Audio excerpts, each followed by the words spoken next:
Papa Dudut. Bagong simula, bagong layunin, ito ang dulot sa atin ng bagong taon. Kaya naman marami sa atin ang nagpapamiyembro sa gym pagsapit ng Enero bilang parte ng kanilang New Year's resolution. Taon-taon ay puno ang mga gym na mga taong gustong pagandahin ang hubog ng kanilang katawan.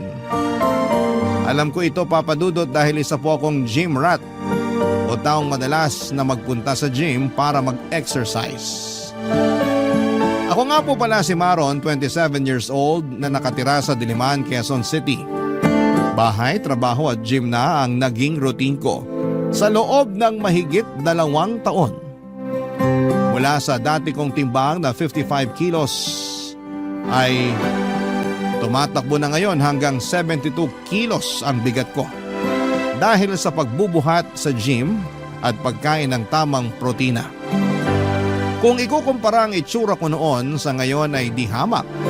Na nag-glow up ako dahil natutunan ko ng mahalin at alagaan ang sarili ko. Noon kasi, Papa Dudut, ay wala po akong pakialam sa itsura ko.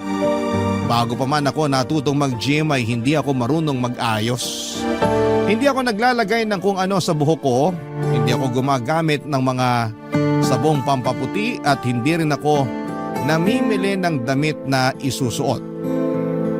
Para sa akin noon, hindi ko na kailangang magpagwapo pa dahil may love life naman ako. Hindi ko na kailangang magpa-impress sa mga kababaihan dahil maaga kong nakakilala ng babaeng magmamahal sa akin. Nagkaroon po ako ng long-term girlfriend na itago na lang natin sa pangalang Lyra. 7 years ko siyang naging girlfriend, Papa Dudut.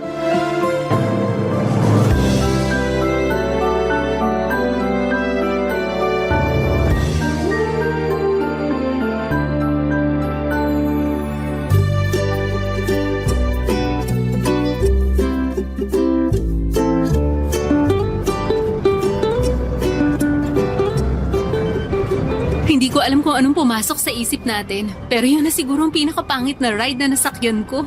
Hindi ka ba nag-enjoy? Ang saya kaya. Hindi na ako sasakay sa ride na yun ever. Okay na sa akin yung isang beses, at least na-try ko. Ano pa bang gusto mo i-try? Marami pa tayong hindi nasusubukang ride sa theme park na to. Teka lang, magpahinga muna tayo. Umiikot pa yung sikmura ko sa huling sinakyan natin eh. Okay, sige. Maghanap na muna tayo ng mauupuan. Mabuti pa nga. Nangangatog pa rin yung tuhod ko hanggang ngayon eh. Dito na muna tayo maupo sa bench. Sige. Marami palang tao rito kapag weekends, no? Oo nga eh. Balita ko laging jam-packed tong theme park na to kasi dito karaniwan nag-field trip yung mga estudyante. Nataon pa na holiday kaya marami talagang tao. Pero sa bagay, sulit din naman yung bayad kasi sobrang laki ng park na to. Maraming pwedeng sakyan. Mukhang hindi nga natin masusubukan lahat ng rides nila eh, sa dami. Kulang ang isang araw. Ano pa bang magandang sakyan? Yung Ferris wheel, gusto mo ba? Ayoko, ang taas. Natatakot ako. Pero close naman yun. Maganda yung view nun kapag nasa tuktok na tayo. Hindi tulad nung huling sinakyan natin na mabilis. Tong Ferris wheel, chill lang. Sa bagay, medyo romantic din siya. Mas intimate. Ano, try natin mamaya? O sige, sayang naman yung binayad natin kung hindi natin susubukan. Di pa nga natin nalilibot yung kabilang side ng theme park na to eh. Oo nga, tapos malapit ng dumilim. Feeling ko kailangan uli natin mag-set ng date dito sa susunod. Pwede rin naman, pero marami pa akong gustong puntahan kasama ka eh. Alam mo ba na may bucket list ako ng mga lugar na plano kong puntahan para sa date nating dalawa? Talaga? Oo, nung sinagot mo ako, yun yung una kong ginawa. Nililista ko kaya lahat ng mga importanteng date natin. Di ba lagi ako nag-aaya na mag-selfie tayo? Totoo, ang hilig mong kumuha ng picture. Piniprint ko kasi yun tapos nilalagay ko sa journal. Talaga ba? Ang sweet naman. Memories yun na ayokong makalimutan. Kasi marami pa tayong alaala na bubuuin. Baka makalimutan ko yung iba eh kaya nagpiprint ako para kapag namimiss kita, babalikan ko yung mga picture na yun. Sentimental ka pala talaga? Oo. Mana raw ako sa tatay ko. Biruin mo, mula nung ipanganak hanggang unang hakbang ko nung baby ako, nakalista lahat yun sa notebook. Ganun na ganun daw ako ngayon, sabi ng nanay ko. Pero ang cute. Nakakakilig isipin para sa isang lalaki na nag-i-effort sila na maglista ng mga bagay na importante para sa kanila. Feeling ko tuloy napaka-importante ko sa buhay mo. Siyempre naman, isa ka sa mga importanteng tao sa buhay ko. Oh, ikaw rin, importante ka rin sa buhay ko. So, ano pala yung lugar na gusto mong puntahan kasama ako? Marami, for example, yung National Museum. Gusto kong bisitahin yun kasama ka. Uy, hindi pa ako nakapunta doon. Puntahan natin yun sa susunod. Tsaka gusto ko ring ipasyal ka sa windmill, sa Pagudpod. Saan naman yun? Sa Ilocos Norte yun. Nakapunta na ako doon nung bata pa lang ako. Pero baka malayuan ka eh. Kaya pwede rin naman yung doon na lang sa Rizal para malapit lang. May windmill din sa Rizal? Oo, meron. Nakapunta na rin kami doon last time. Kung gusto mo naman ng medyo adventurous, mag-hiking tayo sa Mount Pulag o mag-trekking sa Sagada. Grabe, ang dami mo palang inihandang dates ha? E di ilang anniversary na yon kung sakali. Kulang pa nga yun eh. Nasa 10 pa lang ata yung nalilista kong lugar. 10 lang? Dagdagan mo pa, gawin mong 50. Tingin mo ba aabot tayo ng ganong katagal na panahong magkasama? Oo naman no. Kung gusto, gagawa natin ng paraan yan. Tama, gawa natin ng paraan. 50 years? Madali lang yun. Lolo't lola ko nga, 75 years nang magkasama eh. Di ba nga? O ano, tara na? Next ride na tayo? O sige, tara!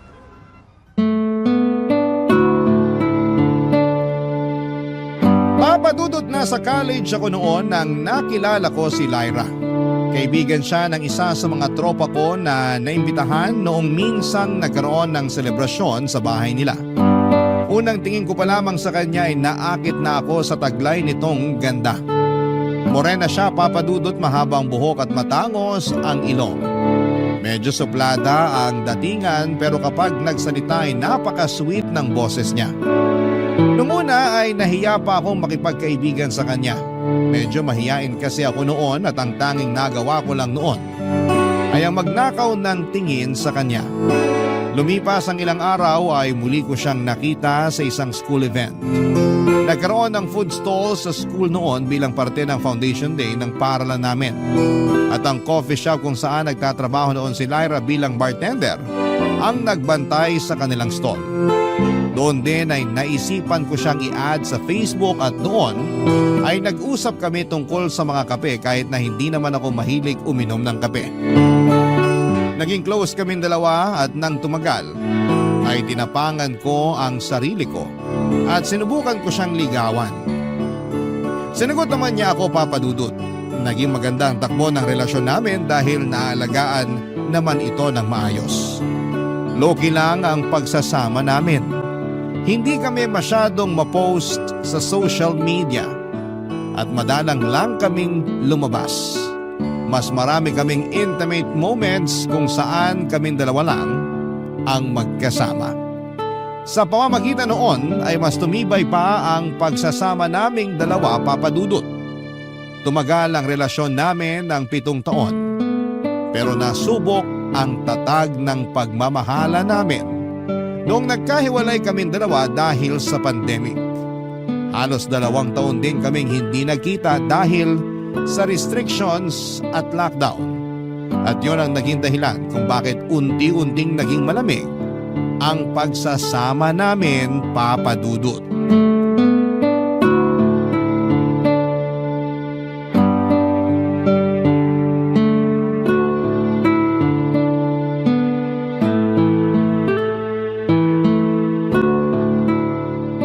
Tao po! Lyra? Tao po!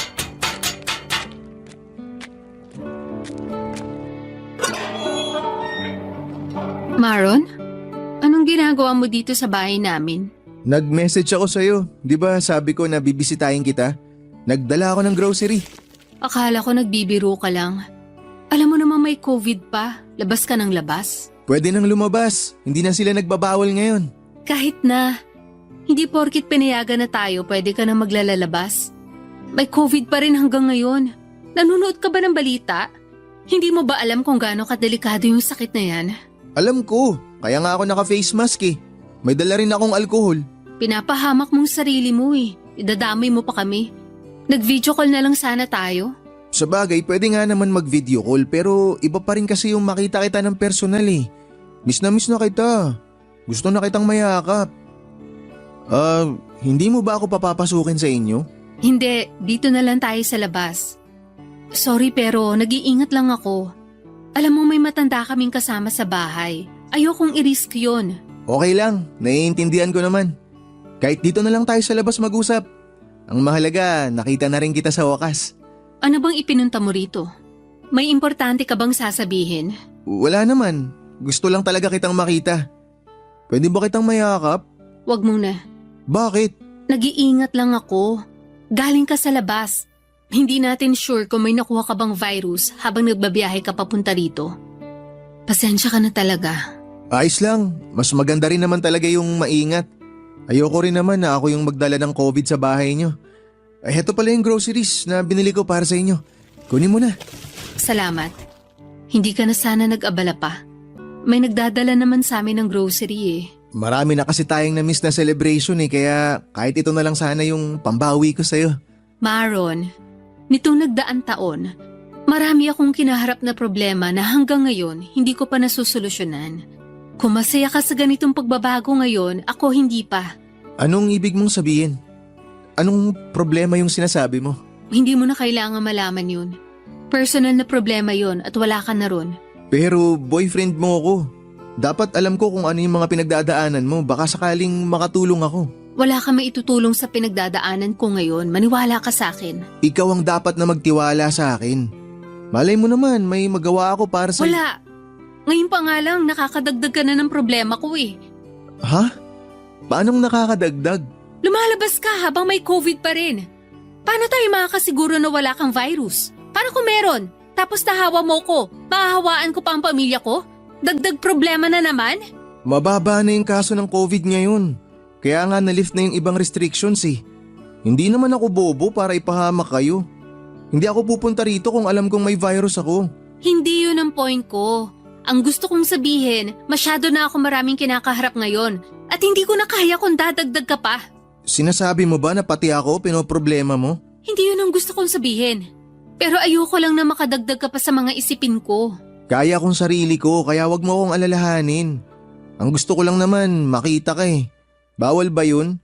Masama ba na pagkatapos ng mahabang panahon gusto kitang makita tsaka mahawakan? Hindi mo ko naiintindihan eh. Ipaliwanag mo kasi sa akin para maintindihan kita. Maron, gusto ko magpahinga na muna tayo mula sa isa't isa.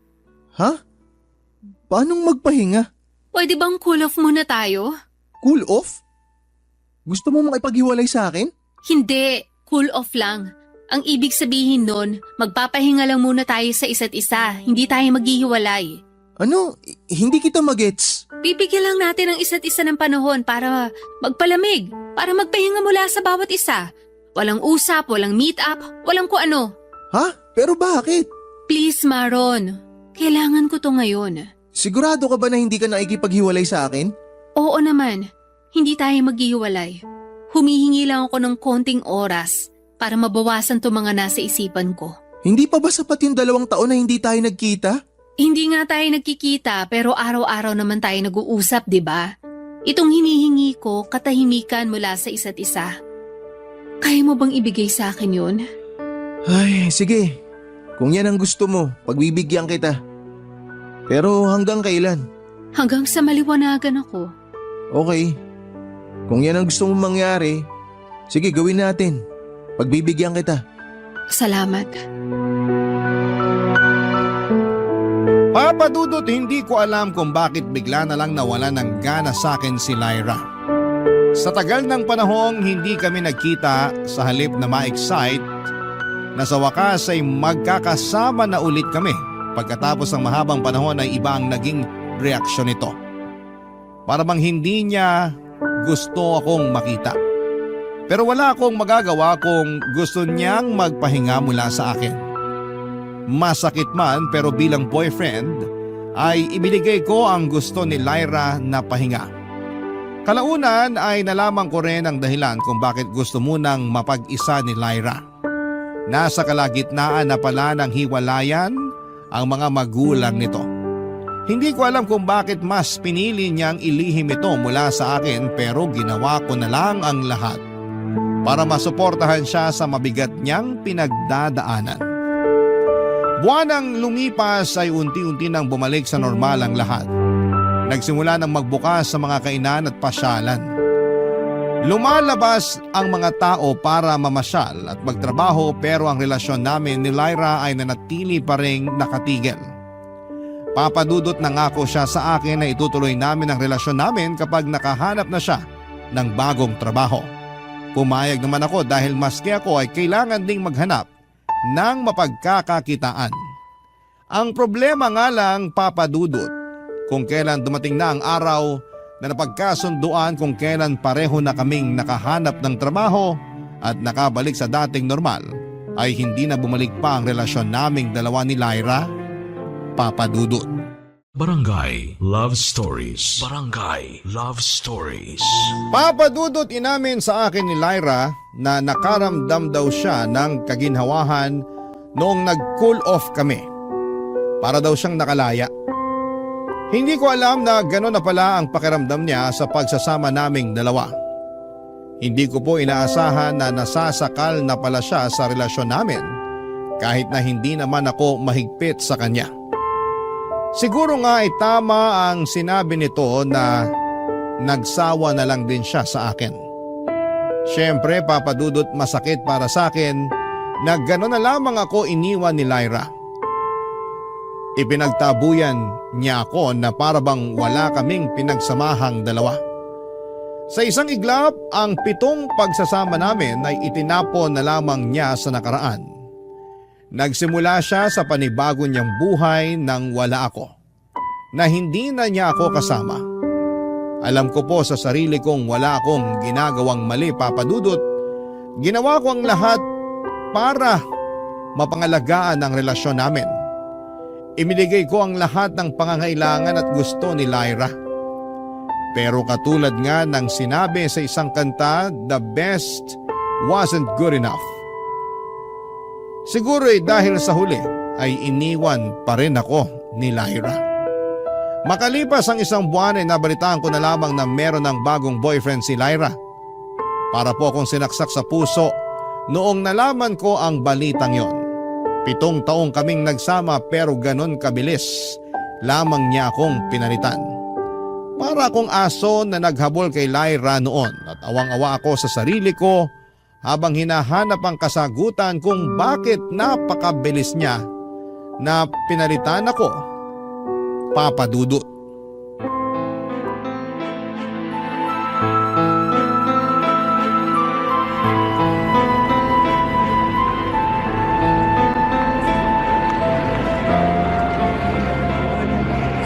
Lyra!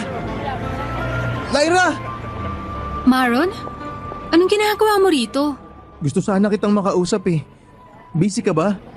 Pwede ba tayong mag-usap? Pauwi na ako, pagod ako sa trabaho. Sige na Lyra, pagbigyan mo na ako. Kanina pa ako naghihintay dito eh. Kahit saglit lang. I-message mo na lang ako, pagod talaga ako ngayon. Wala na akong lakas para makipag-usap sa'yo. Gusto ko na magpahinga. Kahit naman i-message kita, hindi mo binabasa yung mga message ko sa'yo eh.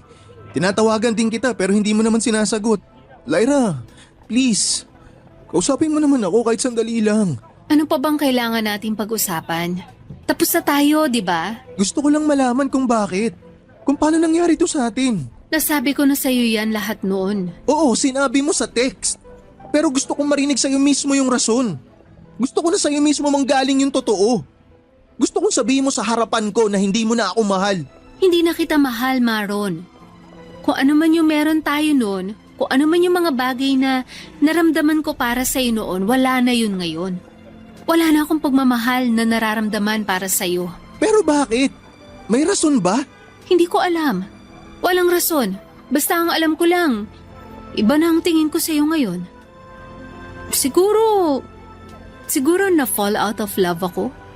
Nagbago na yung mga gusto ko sa buhay at hindi na ikaw yung nakikita kong lalaki para sa akin. Imposible namang mangyari yun ng ganun lang. Sabihin mo kasi sa akin yung totoo. May nagawa ba akong mali? May kasalanan ba ako sa'yo para magalit ka sa akin ng ganito? Hindi ako galit sa'yo. Wala kang ginawang mali. Ako yung may mali. Wala kang kasalanan.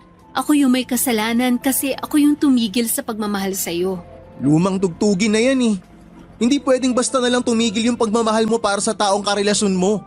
Kung ganun, Baka hindi talaga kita minahal noon pa. Eh anong tawag mo sa 7 taon na pinagsamahan natin? Hindi ko nga alam. Ano bang hindi mo mag-gets sa sinasabi ko? Basta ang alam ko lang, hindi na kita gusto. Kung ganun, bakit nga? Bakit bigla na lang nawala yung pagmamahal mo sa akin? Paulit-ulit ka naman eh. Wala nga sagot kung bakit bigla na lang nawala yung pagmamahal ko sa'yo. Katulad ng wala ring sagot kung bakit kita minahal in the first place. Pwede ba tanggapin mo na lang na wala na tayo? Paano ko tatanggapin? Paano ko gagawin yun kung buong buhay ko, ikaw yung taong pinangarap ko na makasama hanggang pagtanda? 7 taon lang tayo nagsama. Mas mahaba pa rin yung panahong hindi tayo magkakilala. Na kaya mo mabuhay na mag-isa, kaya alam kong kakayanin mo rin mabuhay nang wala ako. Pero hindi sa pagkakataong to. 7 taon natin binuo yung future nating dalawa. Paano ko ipagpapatuloy yun kung wala na tayo? Yun yung mali mo eh. Masyado ka nakafocus sa future. Nakalimutan mo na yung ngayon. Hindi pwedeng ganun. Maron, hindi natin hawak ang bukas. Kaya wag kang dumipende sa hinaharap. Sinasabi mo ba na sa 7 taong pinagsamahan natin, hindi mo nakita na makakasama mo ako habang buhay? Minsan na rin sumagi yun sa isip ko pero noon yun. Araw-araw nagbabago tayo. Marami tayong natututunan at sa pamamagitan nun, lumalawak ang isip natin. Ako rin naman, natututo, nagbabago. Pero ang kaibahan natin, lagi kitang sinasama sa mga pagbabago sa buhay ko. Yun siguro yung dahilan kung bakit nawala na lang bigla yung pagmamahal mo sa akin. Hindi ako ganun kaimportante sa buhay mo, sa puntong handa mo akong iwan anong oras mo man gusto. Sorry kung hindi ko napantayan yung pagmamahal na binigay mo sa akin. Hindi ako katulad mo. Wala na ba talaga? Wala nang chance na magbago pa yung isip mo, Lyra? Sorry pero wala na talaga eh. Kahit ipilit ko pa, naubos na yung pagmamahal ko para sa'yo. Wala nang spark, wala nang excitement, wala na yung dati. Hanggang dito na lang ba tayo? Dito na ba talaga matatapos yung kwento nating dalawa?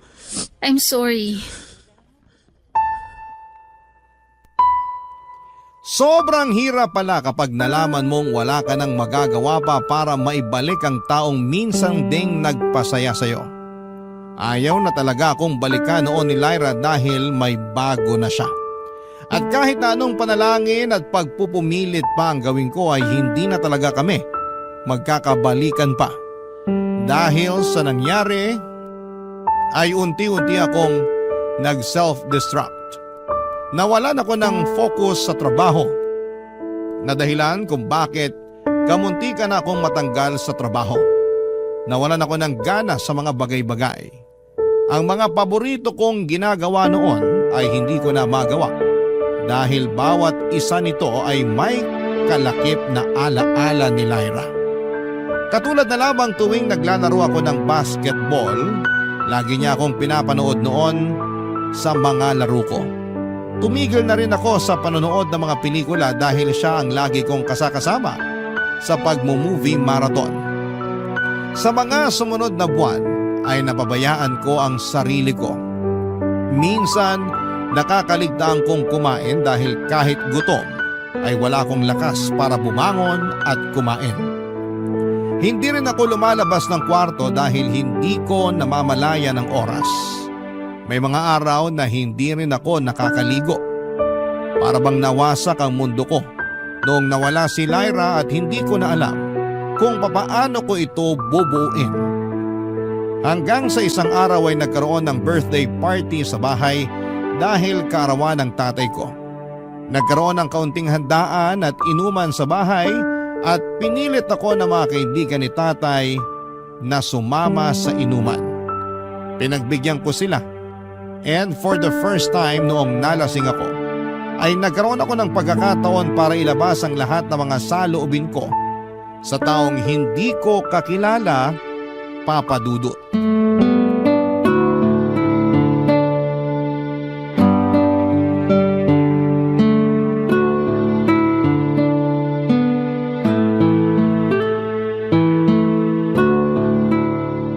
Oh, tulog na si Papa? Oo nga eh. Pati nga isa, nagpaalam lang na iihi pero hindi na bumalik. Oo nga no. Hindi na bumalik yung isang kasama natin ah. Ganun talaga yun. Kunwari iihi pero hindi na babalik. Matagal niya ng diskarte yung tuwing inuman para makatakas. Pa, gising. Marami pa tayong iinumin. Kaaya-aya kayo ng inuman. Malalasing din naman pala kayo agad. Hayaan mo na, pagod lang siguro. Siya ba naman nagluto lahat ng handa kanina eh. Ay, boring nyo naman kainuman. Tinutulugan nyo ako. Nandito pa naman ako ah. Sasaluhan kita kung gusto mo pang uminom. Oo, gusto ko pa. Pabusin na natin to. Ginusto nyo to eh. Huwag ka mag-alala. Hindi kita tatakasan. Hindi rin kita tutulugan. Kung gusto mo uminom, inom ka lang dyan. Kahit umagahin pa tayo rito. Hindi ka ba hanapin ang asawa mo? Baka mamaya, sugurin tayo dito nun ha. Wala na akong asawa. Bakit naman? Ba't wala kang asawa? Ano nangyari? Iniwan ka niya? Mahabang kwento. Basta ang mahalaga, wala na akong asawang magbabawal sa aking uminom. Buti ka pa. Tumatawa-tawa na lang na wala na yung asawa mo samantalang ako. Hanggang ngayon, di ko pa rin matanggap na wala na kami ng girlfriend ko. Nabanggit nga yan sa akin ng tatay mo. Kaya nga kita pinatawag sa kanya para mag-inom eh. Sabi niya kasi sa akin, ilang araw ka na nagmumukmok. Kinakabahan na nga yung tatay mo para sa'yo. Kaya naisip ko na baka gusto mo mag-inom. Ganun naman yung mga kabataan ngayon eh. Kapag may pinagdadaanan, alak ang takbuhan. Ayoko nga sana eh, pero dahil birthday ni Papa, pumayag ako. Kamusta naman? Nakatulong naman ba yung pag-inom? Hindi. Masakit pa rin eh. Sabi nila, alkohol ang sagot sa sugatang puso pero hindi naman tumatalab. Hindi naman kasi alak ang sagot, kundi yung kung ano ang kaya mong gawin kapag nakainom ka na. Ano ba dapat kong gawin? Magkwento ka. Ilabas mo lahat ng nilalaman ng puso mo. Kung galit ka, magalit ka. Kung malungkot ka, umiyak ka. Makikinig ako. Hindi naman ako pala kwento eh. Kaya ka nahihirapan eh, kasi ayaw mo magkwento. Sige na, hindi naman tayo magkakilala eh. Mas maganda magkwento sa taong hindi mo kilala. Ano bang pangalan nitong girlfriend mo? Ex-girlfriend. Ay, pasensya na. Ex-girlfriend pala. Anong pangalan ng ex mo? Lyra. Ba't naman kayo naghiwalay? Ayaw na raw niya sa akin eh. Di na raw niya ako mahal. Pwede ba mangyari yun? 7 taong kayong magkasama tapos isang araw, di ka na niya mahal bigla. Pwede naman. Unpredictable yung ugalit isip ng mga tao eh.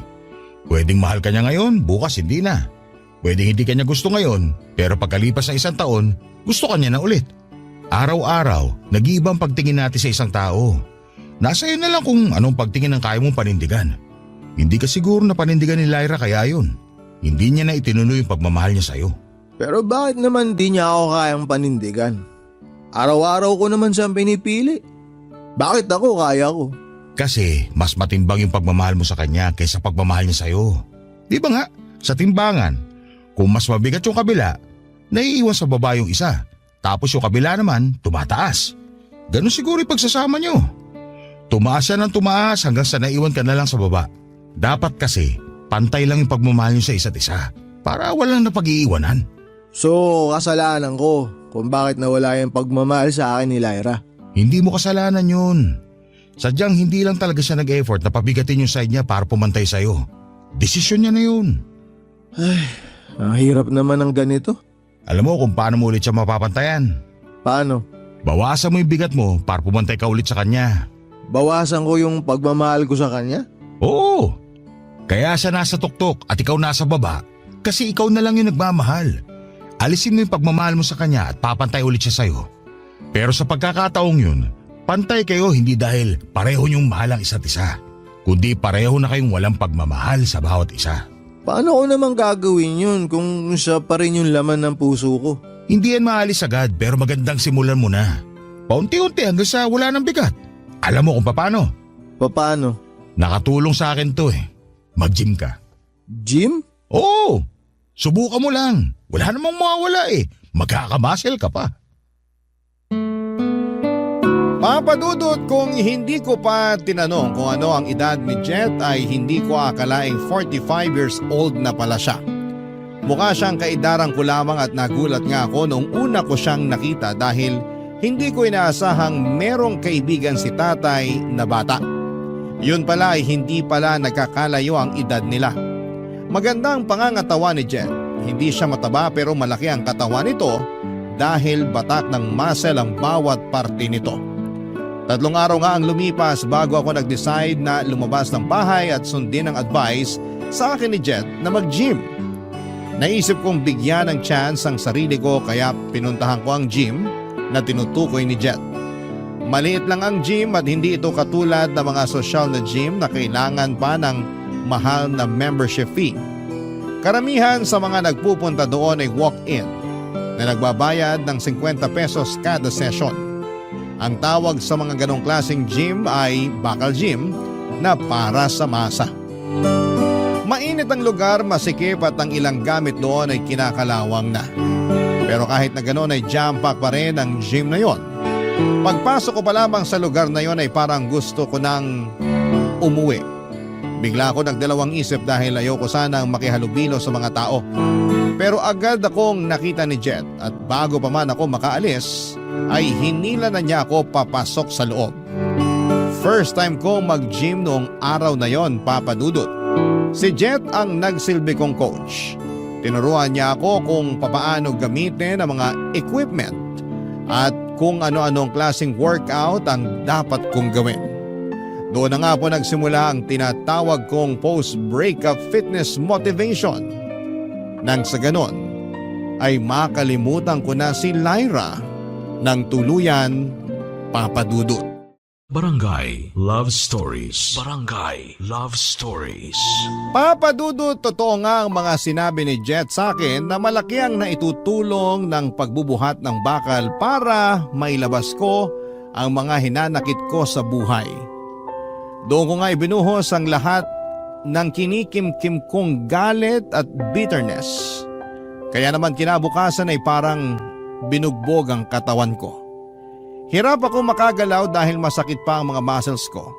Hirap na hirap akong mag-alis ng t-shirt ko noon dahil bawat galaw ko ay nananakit ang katawan ko.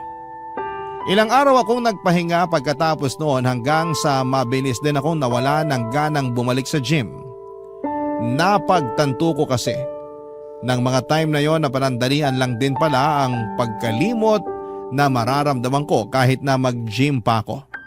Saka ko lang nakakalimutan si Lyra kapag nagbubuhat ako dahil yon lang ang tanging lugar na wala kaming alaala sa isa't isa. Pero pagkabalik ko sa bahay, mabilis ding bumabalik ang sakit. Para tuloy wala ring silbi ang ginagawa ko dahil nag-gym lang naman ako para sana makapag-move on. Naisip ko na mas maganda pang matulog na lamang kesa magpagod dahil pareho lang din naman ang dulot noon sa ginagawa kong paglimot sa pagkawasak ng puso ko. Noong napansin ni Jet na hindi na ulit ako bumalik sa gym ay hindi pa rin niya ako tinantanan. Pinilit pa rin niya ako mag-gym kahit na ilang beses na akong umayaw, Papa Dudut. Sa pangungulit nito ay pinuntahan pa niya ako sa bahay para hikayating mag-workout muli, Papa Dudut.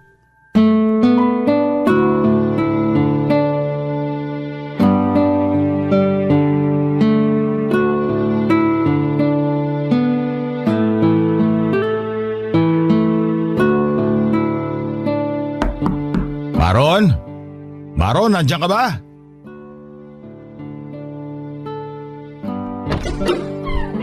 Oh, Jet! Bakit? Wala si Papa ngayon, nasa trabaho siya. Hindi siya ipinunta ko rito. Ikaw.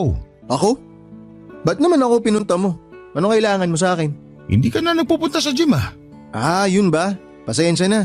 Di kasi pasok yung pag-gym sa schedule ng trabaho ko eh. Totoo ba yan o baka nagrarason ka lang kasi ayaw mo nang bumalik? Gustuin ko man, hindi talaga kaya. Kung gusto, magagawa ng paraan. Kung ayaw, lagi may dahilan. Para ka namang si Lyra eh. Ganyan lagi linyahan niya sa akin. Palagi niyang sinasabi na laging nagagawa ng paraan ng isang bagay kapag gusto mo. Pero nung ako na yung usapan, wala siyang ginawa para sa akin. Hanggang ngayon ba, hindi ka pa rin nakakalimot sa nangyari? Mahirap kalimutan yung 7 taon. Kaya nga sinasabi kong mag-gym ka. Makakatulong yan para makalimot. Sa paanong paraan naman? Nag-gym na ako ng 1 beses. Hindi ko naman siya nakalimutan eh. Hindi naman kasi agad-agad mangyayari yun. Kapag nasugatan ka ba, ginamot mo lang na 1 beses, maghihilom na kagad yung sugat. Hindi naman, hindi ba? Kailangan, paulit-ulit mo yung gamutin hanggang sa gumaling. Pwede ba sa susunod na lang? Ngayon na! Hanggat pinapatagal mo, mas lalong tatagal yung ginagawa mong pag-move on. Sige ka. Busy ako ngayon eh. Ano naman pinagkakaabalahan mo ngayon? May ano ako, basta meron Wala kang ginagawa. Wala ka sa trabaho ngayon kaya ibig sabihin, free ka ngayon. Halika na, samahan mo ako sa gym. Bakit ba pinipilit mo ako mag-gym? Ayoko na nga bumalik doon. Gusto lang kitang tulungan makalimot. Bakit naman? Di naman tayo close ah. Anak ka ng kaibigan ko kaya gusto kitang tulungan. Isa pa, nakikita ko kasi sa'yo yung sarili ko noon eh. Talaga? Paano mo naman nasabi? Di ba? Nabanggit ko sa'yo noon na wala na akong asawa. Oo, nabanggit mo nga nung nagiinuman tayo. Nawala siya sa akin dahil kagagawan ko mismo. Ano ba kasing nangyari? Namatayan ako ng mag-ina ilang taon na nakakalipas. Nakasakay kaming 3 sa motor. Pauwi kami galing birthday party. Aminado ako, medyo may tama ako noon kahit pinagbawalan ako ng asawa ko uminom. Masyado ako nagtiwala sa sarili ko. Mayabang ako eh. Kaya nagpumilit ako mag-drive ng motor saka yung mag-ina ko. Nag-drive ka ng lasing? Oo, ganun na nga. Tapos, malamig yung panahon nun eh. Inantok ako hanggang sa nawalan ako ng kontrol. Sumalpo kami sa nakaparadang van. Nakikita mo ba tong sugat ko sa braso ko? Natahiyan, 15 stitches. O tapos anong nangyari sa mag-ina mo? Dead on arrival yung anak ko. 8 years old lang siya nun. Lah, yung misis mo? Nakaligtas siya. Critical man pero lumaban siya ng ilang linggo sa ospital hanggang sa nagkaroon siya ng komplikasyon. Nakoma to siya tapos ayun, binawian din ang buhay. Sorry, di ko alam. Akala ko iniwan ka lang din ng asawa mo noon eh. Nakita ko sa iyo yung sarili ko noong mga panahong hindi ko rin matanggap na wala na ang mag-ina ko. Gumuho yung mundo ko eh. Sinisi ko yung sarili ko. Naisip ko na saka lang ako makakabawi sa kanila kapag pinahirapan ko rin ang sarili ko. Anong ginawa mo? Wala. Literal na wala. Hindi ako kumain, hindi ako bumangon sa kama, hindi ako naligo, wala akong kinausap na tao. Araw-araw kong pinapanalangin na sana mamatay na rin ako. Kasi hindi ko na kaya nun yung konsensya sa puso ko eh. Paano mo naman nalampasan lahat ng yun? Sa tulong ng mga kaibigan ko. Hindi nila ako pinabayaan lalo na ang tatay mo. Tapos naisip ko mag-gym. Yun ang ginamit ko para maalis sa isip ko yung nangyari. Yung galit ko, itinapon ko lahat sa pagbubuhat hanggang sa unti-unting nabawasan yung sakit na nararamdaman ko. Eh ngayon ba? Okay ka na? Hindi na ako katulad ng dati. Nakikita mo naman, maayos na akong tingnan ngayon, hindi ba? Ikaw nga nagsabi na hindi halata ang edad ko. Ano sa tingin mo? Ay, okay sige. Pagbibigyan kita. Babalik ako sa gym. Yan! Yan ang gusto ko. Halika na. Tara na bago pa magbago yung isip mo. Teka, ngayon na? Pwede bang bukas na lang? Ngayon na. Magbihis ka na. Sige, teka, magpapalit lang ako. O sige, antayin kita rito ha. Hindi ako aalis dito sa tapat ng bahay nyo hanggat hindi ka lumalabas. At dahil nga sa sobrang kakulitan ay pinagbigyan ko na lang ulit si Jet para matigil na siya. At isa yon sa mga pinakamagandang desisyon na ginawa ko. Pagkatapos kasi ng araw na yon ay dire-diretso na ako sa pagbubuhat. Hanggang sa hinanap-hanap na ng katawan ko ang mabibigat na bakal. Wala pang 1 buwan noon ay nakita ko na kaagad ang malaking pagbabago sa katawan ko. Unti-unti na akong nagkalaman at yon ang naging dahilan kung bakit mas na-addict pa ako sa pagpunta sa gym. Noong ko lang na-realize na maganda rin naman palang pagtuunan ko rin ang pansin ng sarili ko ng matagal na panahon ko ring napabayaan. Pero dahil sa trabaho ko ay nahirapan akong i-schedule ang pagpunta ko sa gym. Minsan kasi ginagabi na ako sa pag-uwi at pagka-uwi ko naman ay wala na akong natitirang lakas para mag-gym. Kaya naman ang ginawa ko ay gumigising ako ng maaga para makapunta sa gym tuwing alas 4 ng madaling araw. Sarado pa ang gym sa mga oras na yon pero pinakiusapan ni Jet ang may-ari nito. Dahil tropa naman silang dalawa ay binigyan nila ako ng spare key. At para hindi mapag-isa ay sinasamahan din ako ni Jet sa pag-workout tuwing alas 4. Simula noon ay naging parte na ng daily routine ko ang pagising ng maaga at magbuhat ng bakal bago pumasok sa trabaho. 2 taon po ang lumipas, kitang-kita na ang napakalaking pagbabago sa katawan ko. Mula sa pagiging patpate na nagkaroon ako ng magandang physique, papadudot.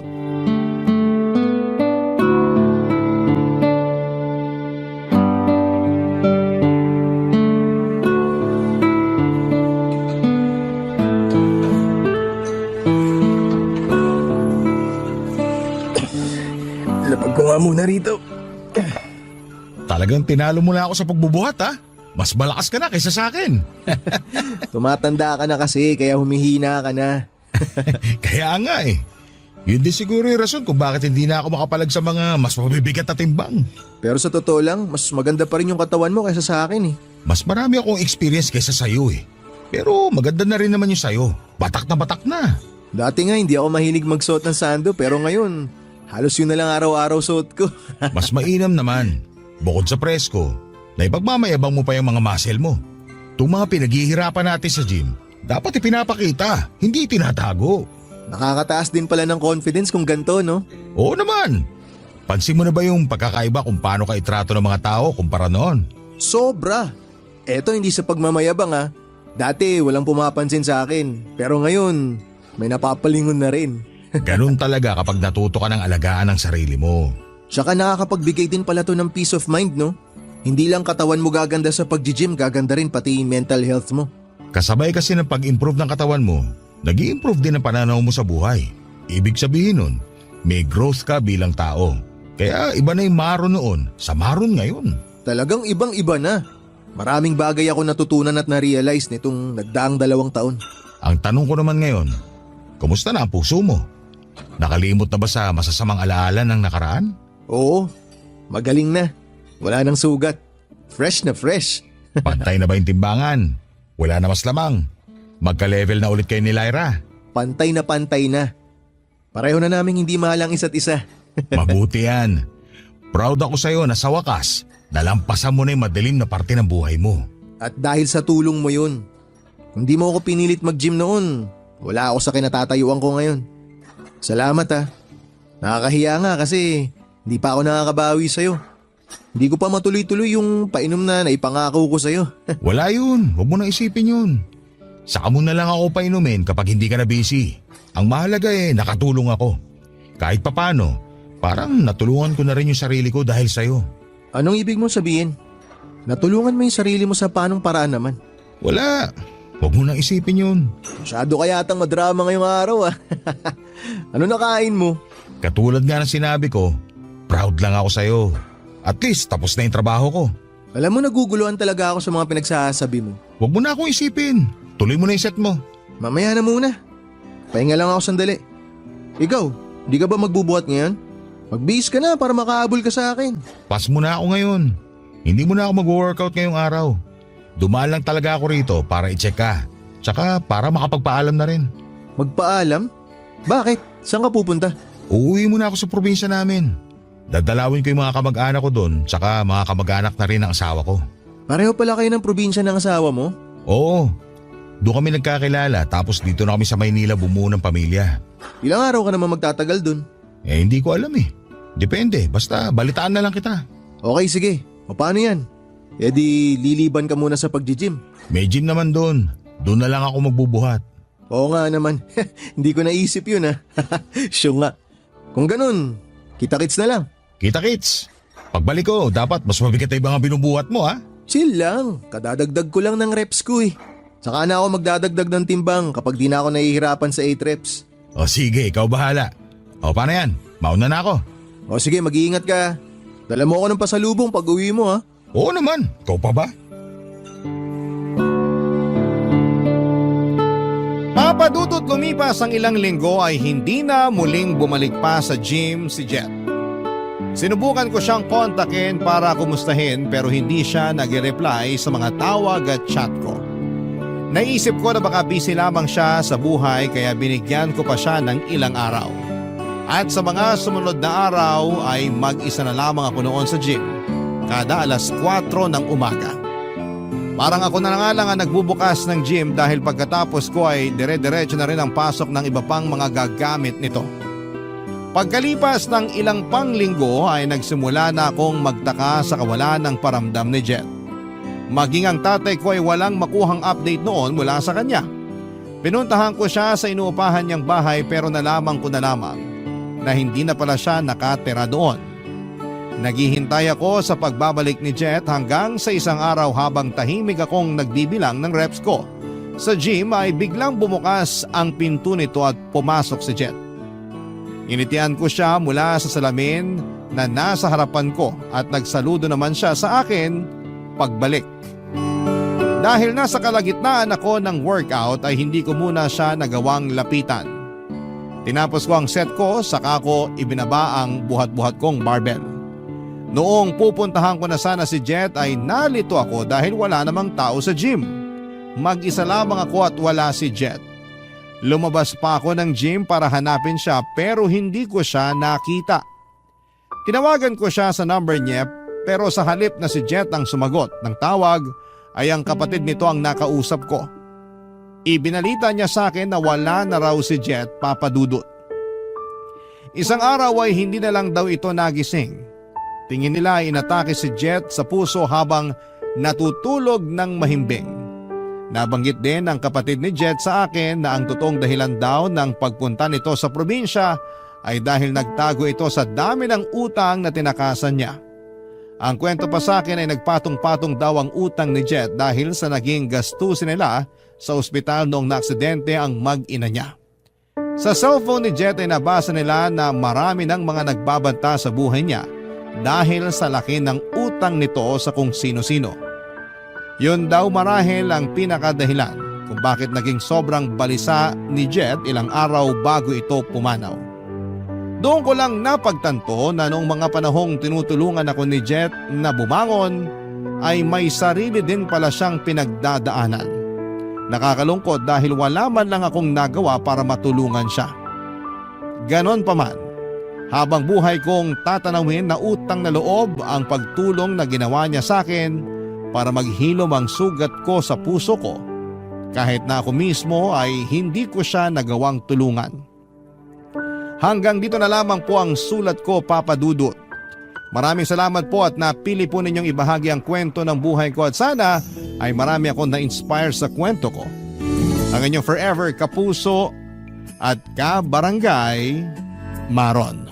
Dear Papa Dudut, magandang tanghali po sa inyo at sa mga nakikinig ngayong oras. Itago nyo na lamang po ako sa pangalang Ronald. 64 years old at isang dating magsasaka.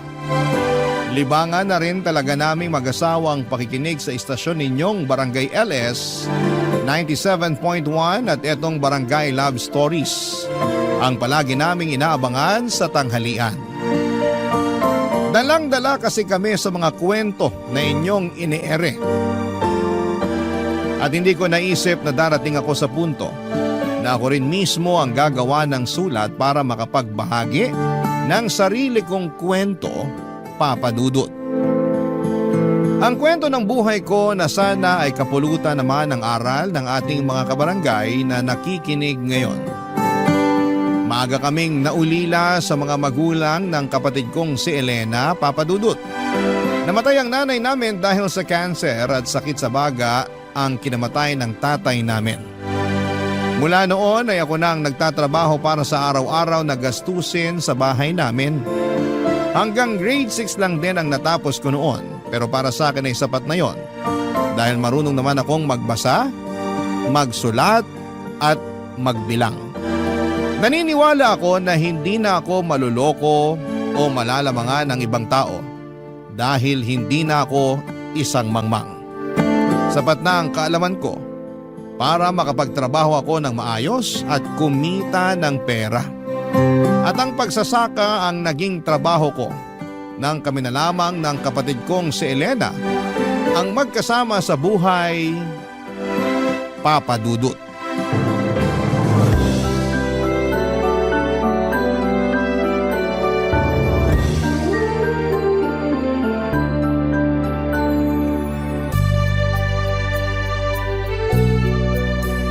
Masarap tong luto mong paksiw na bangus ngayon, Elena.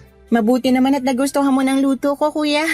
Palagi ko naman nagugustuhan ng mga luto mo. Uy, hindi ah. Nung nakaraan kaya sinabi mo na masyadong maalat ang niluto kong sinigang na baboy. Tapos matabang naman yung tinola ko. Kaya pakiramdam ko tuloy hindi talaga ako masarap magluto. Sinabi ko ba yon? Oo. Nako, pasensya ka na. Baka pagod lang ako kaya ako nasabi ang mga yon. Alam ko naman na lagi kang pagod kaya ayos lang, kuya. Pero masarap talaga tong paksiw na bangus. Sakto sa asim tapos hindi sobra sa luto tong isda. Humingi kasi ako ng tip kay Ate Marlene kung paano ba mapapasarap ang mga niluluto kong pagkain. Magaling pala siya magluto. Ay oo! Kaya nga yung mga kasamahan ko dito sa palayan, sa kanila ng nanay niya palagi kumukuha ng tanghalian.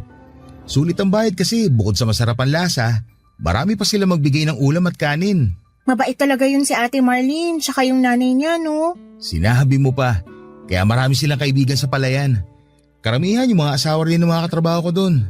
Sila yung madalas na magkakasama at magkakakwentuhan. Ikaw ba kuya? Kailan mo planong pakasalan si Ate Marlene? Bakit naman biglang napunta dyan ang tanong mo? Siyempre, kasi nasa tamang edad na kayong dalawa. Alam ko yung mga ganyang edad, nagsisimula ng bumuo ng sarili nilang pamilya. Kaya dapat, kayo rin ni Ate Marlene, pinagpaplanuhan nyo na yung mga tungkol sa bagay na yun. Ilang taon na rin kayong magkarelasyon. Hindi biro yung pinagdaanan yung dalawa kasi 'di ba? Ayaw sa'yo nun ng tatay niya pero ngayon mabait ng mga magulang niya sa'yo. Nakita kasi nila na seryoso ako sa panliligaw na ginawa ko noon kay Marlene. Pinatunayan ko sa kanila kung gaano ko kamahal ang anak nila. Kaya nagawa rin nila akong tanggapin. Kaya nga dapat pakasalan mo na siya Kuya Ronald. Alam mo ikaw, kesa kung ano-ano yung sinasabi mo dyan, ikaw naman ang tatanungin ko. Kamusta na ba ang pag-aaral mo? Aba syempre, ayos na ayos lang kuya. Hindi madali pero hindi naman ako sobrang nahihirapan. Alam ko naman yan dahil sa ating dalawa, ikaw lang ang nagmana ng katalinuhan sa mga magulang natin. Uy, hindi naman kuya. Nagkataon lang na nagsakripisyo ka para matuloy ko ang pag-aaral ko. Pero kung papipiliin man ako kung pagsasaka o pag-aaral sa kolehiyo, mas gusto ko pa rin na magsaka na lang kaysa mag-aral ulit. Mas gusto ko na yung katawan ko napapagod sa pagtatrabaho kaysa yung utak ko sa pag-aaral. Hindi ko na nga yata kayang gawin yung ginagawa mong pag-aaral sa madaling araw. Minsan nga, nag-aalala na rin ako kasi baka magkasakit ka na sa pagpupuyat na ginagawa mo. Hindi ko naman pinapabayaan ang katawan ko kaya hindi mo kailangan mag-alala sa akin. Tsaka, ayoko lang din sayangin yung perang pinaghihirapan mong kitain para sa pag-aaral ko. Gusto kong ipakita kung gaano ko pinapahalagahan ng bawat sentimo ng perang binibigay mo sa akin. Basta alagaan mo lang ang sarili mo at mag-aral ka na mabuti. Kapag alam ko na ginagawa mo yon, kahit papano hindi ko nararamdaman ang pagod sa katawan ko. Yun naman talaga ang palagi kong ginagawa. Alam ko dahil malaki ang tiwala ko sa'yo. Kuya Ronald, salamat ha. Para saan? Sa pagsasakripisyo at pagtatrabaho mo para sa akin. Kuya mo ko, kaya responsibilidad kita. Huwag kang mag-alala. Hindi ko talaga sasayangin lahat ng ginagawa mong pagsusumika para sa akin. Kaya alagaan mo rin ang sarili mo ha, kuya. Palagi kong ginagawa yon kasi kailangan ko tuparin ang pangako ko kina nanay at tatay. Nangako ko sa kanila na gagawin kong lahat para makapagtapos ka ng kolehiyo. Pangarap kaya nila yon. Kaya salamat din Elena. Salamat kasi hindi mo ko binibigyan ng kahit na anong sakit ng ulo. Papadudot, may mga oras na nakakaramdam din ako ng pagod noon dahil sa responsibilidad na nasa mga balikat ko. 15 years old pa lamang ako nang magsimulang humina ang katawan ni tatay, kaya noon pa man ay ako na ang kumakayod para sa pamilya namin. Maaga akong natuto na magbanat ng buto at magtrabaho sa bukid. Nagsimula ako sa pagtulong-tulong lang sa pagbubuhat ng mga sako ng palay. Hanggang sa ako na rin ang nagtatanim ng mga palay sa lupa na pagmamay-ari ng kaibigan ni tatay. Papadudot, hindi madali ang trabaho na yon, lalo na para sa patpatin ko na katawan na maagang nabatak sa mabigat na trabaho. Mabuti na lamang at kahit papaano ay nakikita ko na hindi nasasayang ang perang pinaghihirapan ko dahil pinagbubuti ng kapatid kong si Elena ang pag-aaral niya. Kasintahan ko pa nga lang pala noon si Marlene at siyang madalas na nakakausap ko tungkol sa mga hinaing ko sa buhay. Hindi naman ako nagrereklamo sa pagtatrabaho ko noon para sa kapatid ko. Pero minsan ay kailangan natin ang makakausap tungkol sa mabigat na bagay sa buhay natin. Para kahit papaano ay gumaan ang pakiramdam natin. Kaya naman malaki ang pasasalamat ko na kahit may mabigat na responsibilidad ako noon, ay meron din akong Marlene na palaging nandyan para gumaan kahit papaano ang pakiramdam ko, papadudot.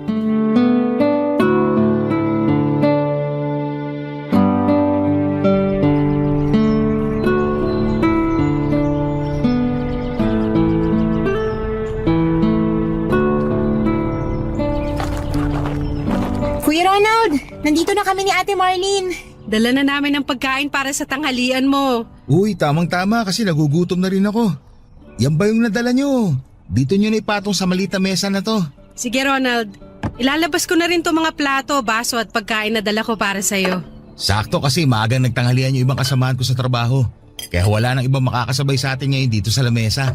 Pasensya na pala kung nahuli ng konti ang paghatid ko sa'yo ng pananghalian mo. Bumili pa kasi ako ng gamot ni tatay sa diabetes niya bago ako nagluto kanina. Ayos lang yun. Kamusta na pala ang tatay mo? Medyo hirap na siya maglakad dahil sa mga sugat sa binti niya. Pinauna ko na nga lang si nanay na mag-deliver ng mga pagkain kanina. Pero ang sabi ko, ako na ang magdadala ng para sa'yo. Lumala na pala ang mga sugat sa binti ng tatay mo. Oo, kaya nahihirapan na talaga siyang maglakad. Pero ang sabi naman ng doktor sa huling check-up niya, basta mainom ni tatay ang mga gamot niya, magiging maayos na ulit ang paglalakad niya. Mabuti naman kung ganon. Kailangan lang talaga na mas matutukan na mabuti ang pag-inom niya ng mga gamot. Oo, ako talaga ang nag-aasikaso pagdating sa bagay na yun. Buti pala, nasamaan mo si Marlis sa pagpunta niya dito sa palayan, Elena. Maaga rin kasi natapos ang klase ko kanina kaya naisipan ko na dumaan na muna kina Ate Marlene. Sakto na paalis na pala siya papunta dito kaya sumama na rin ako. Dapat nagpahinga ka na lang sa bahay.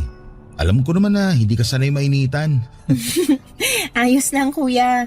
Naiinip na rin kasi ako sa bahay tsaka tapos ng exam namin kaya hindi ako masyadong busy ngayon sa pag-aaral. 1 taon na nga lang pala at makakapagtapos ka na rin ng college, Elena. Oo Ate Marlene. Kaya nga excited na ako. Kasi mababawasan na yung malaking pinagkakagastusan mo kuya. Hindi yun ang dahilan. Excited na ako kasi malapit ko na matupad ang mga pangarap ni nanay at tatay. Pangarap kasi talaga nila na magkaroon sila ng anak na nakapagtapos ng kolehiyo. Magkakaroon na ng isang college graduate mula sa pamilya natin. At hindi yun mangyayari kung hindi dahil sa'yo kuya. Tama si Elena. Napakalaki ng parte mo para sa pagtupad ng pangarap ng mga magulang nyo. Sigurado ako na kung nabubuhay sila ngayon, sobrang proud sila sa pagsusumikap na ginagawa mo para kay Elena, Ronald. Ginagawa ko lang ang responsibilidad ko bilang panganay at nag-iisang kapatid ni Elena. Isa pa, nasusuklian naman yung mga pagod ko dito sa bukid dahil sa matalino kong kapatid. Matalino at magandang kapatid mo, Kuya Ronald. Oo nga pala, nasa lahi rin natin ang pagiging pogi at maganda. Aba, syempre. Kaya nga sinagot ni Ate Marlene yung panliligaw mo sa kanya kasi nagagwapuhan din siya sa'yo. Di ba tama ako, Ate Marlene? Bakit naman napunta sa akin ang usapan na to? Ako kasi ang topic kanina pa kaya dapat na maiba naman. Kung gusto nyo, pwede rin natin pag-usapan kung kailan ba kayo magpapakasal ni Kuya. Tumigil ka na nga. Kung ano-ano yung sinasabi mo. Ang bata-bata mo pa pero pag-aasawa na kagad yung gusto mong pag-usapan natin dito. Hindi naman para sa akin yung topic, Kuya Ronald. Kung hindi, para sa inyo ni Ate Marlene. Curious lang talaga kung kailan kayo magpapakasal. Sa totoo lang, hindi pa namin napag-uusapan yan ni Marlene. Dahil ba sa akin? Hindi. May responsibilidad pa kasi si Marlene sa mga magulang niya. Tama ang kuya mo. Hindi naman kami nagmamadali pareho. Ang mahalaga, alam namin na mahal namin ang isa't isa. Sapat na muna yon sa ngayon. Dahil sigurado naman kami na darating ang araw na magsisimula din kami ng buhay na para sa aming dalawa. Papadudot noong nabubuhay pa ang mga magulang namin ni Elena. Alam ko na siya talaga ang paborito ng mga ito. Mas minamahal at inaalagaan siya kasi bunso at babae siya. Narinig ko pa noon na siya raw ang mag-aahon sa amin sa kahirapan. Kaya nga sa aming dalawa ay mas pangarap nilang mapagtapos ito ng pag-aaral. Ganon pa man ay kahit kailan ay hindi ako nagtanim ng kahit na anong sama ng loob sa kapatid o mga magulang ko.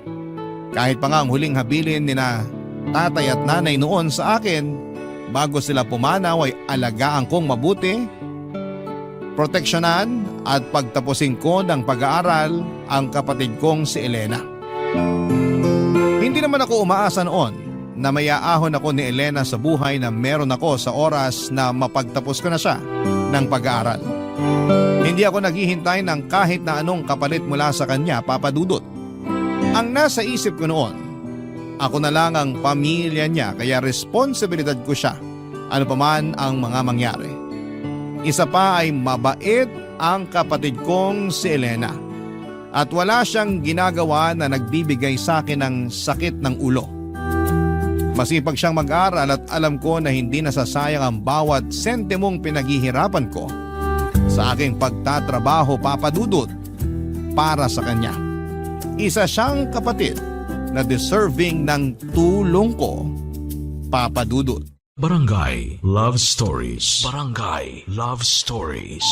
Papa Dudut, nang mamatay si tatay ay pumayag si Elena na huminto muna siya sa pag-aaral.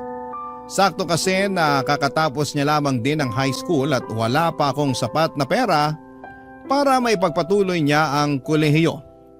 Pero hindi ko naman siya pinagtatrabaho noon. Ang sabi ko ay maghintay lamang siya na makaipon ako ng pangmatrikula niya para sa kolehiyo. Naging maasikaso naman siya sa bahay sa tuwing uuwi ako galing sa trabaho. Ginawa ko rin ang lahat ng pagtitipid para makapagtabi ng para sa pag-aaral ng kapatid ko, Papa Dudut. Halos 3 taon din ang lumipas nang makaipon ako ng sapat na pera para sa unang taon niya sa kolehiyo. Naalala ko pa na halos maiyak siya sa tuwa nang sinabi kong makakapag-aral na ulit siya. Mahigpit niya akong niyakap at paulit-ulit siyang nagpasalamat. Nangako siya, Papa Dudut, na hindi niya sasayangin ang perang pinag-ipunan ko para sa kanya. At hindi niya rin sisirain ang tiwala ko sa kanya. Bagay na nakita kong ginawa at tinupad niya noon, Papa Dudut. Hindi rin talaga naging madali ang ginawa kong pagpapaaral sa kapatid ko sa kolehiyo. Dahil bawat taon ay dumodoble ang mga gastusin para sa pangmatrikula niya. Kaya naman kahit bumabagyo o masama ang pakiramdam ko ay hindi pwedeng hindi ako magtrabaho. Hindi pwede na magipit kami sa pera lalo na sa pangmatrikula niya. Pero sa tuwing nahihirapan ako, hindi ko pinapakita yon kay Elena dahil ayokong mag-alala siya para sa akin. Isa pa'y nasuklian din naman lahat ng paghihirap ko nang makapagtapos ng kolehiyo ang kapatid ko, Papa Dudut.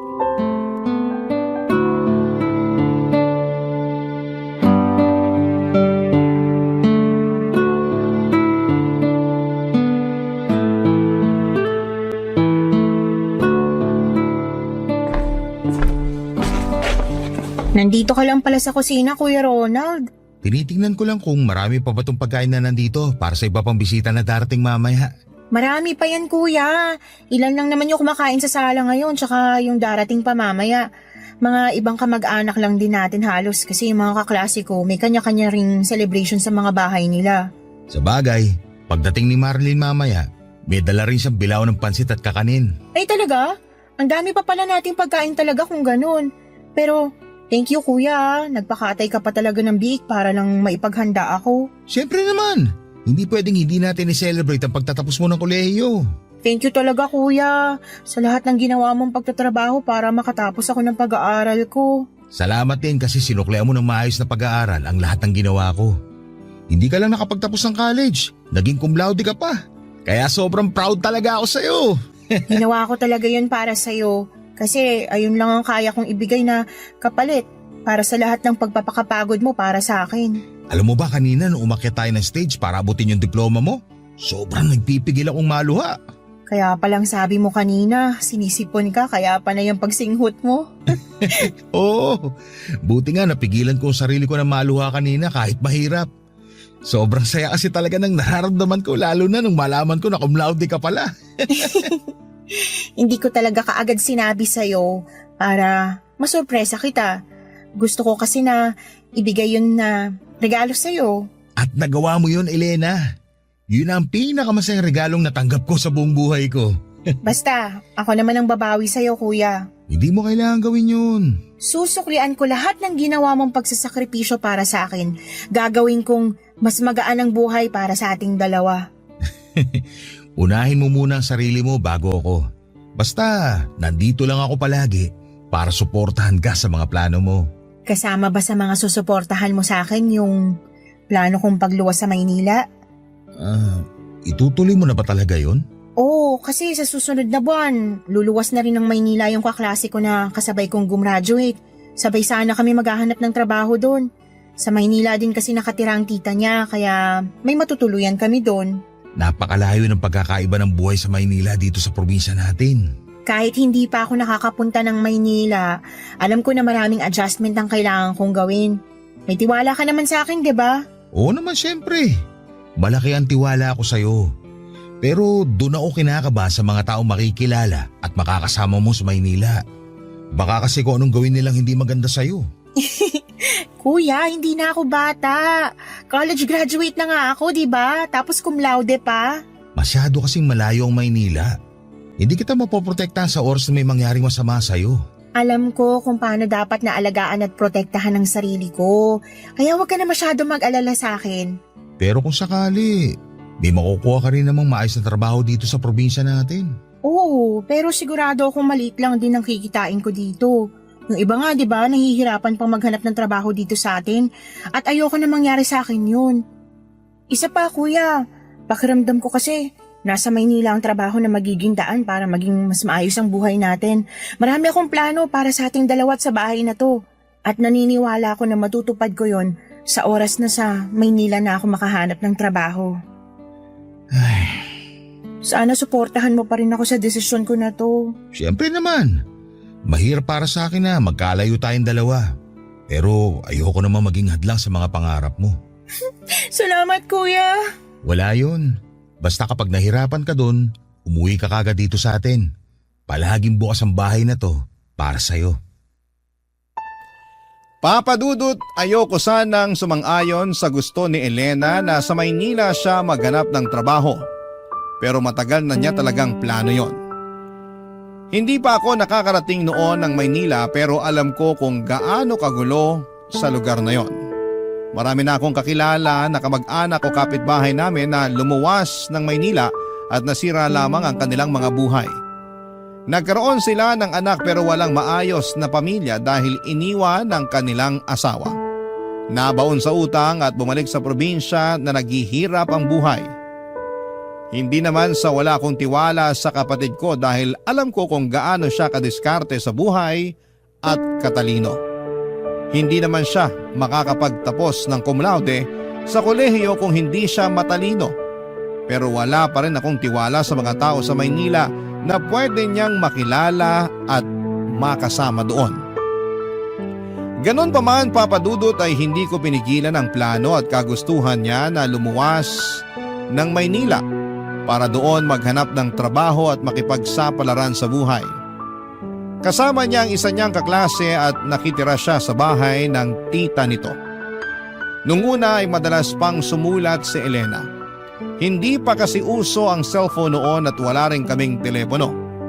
Palagi akong excited sa tuwing makakatanggap ako ng sulat mula sa kanya. Hanggang sa mahigit 1 taon ang lumipas. Dumalang na ang pagsusulat niya. Nababalitaan ko na lang sa kapitbahay namin na may kamag-anak na nakatira malapit sa tinutuluyan ni na Elena na maayos naman ang buhay at trabaho ng kapatid ko. Kaya kahit papaano ay hindi ako nag-aalala sa kalagayan niya, Papa Dudut.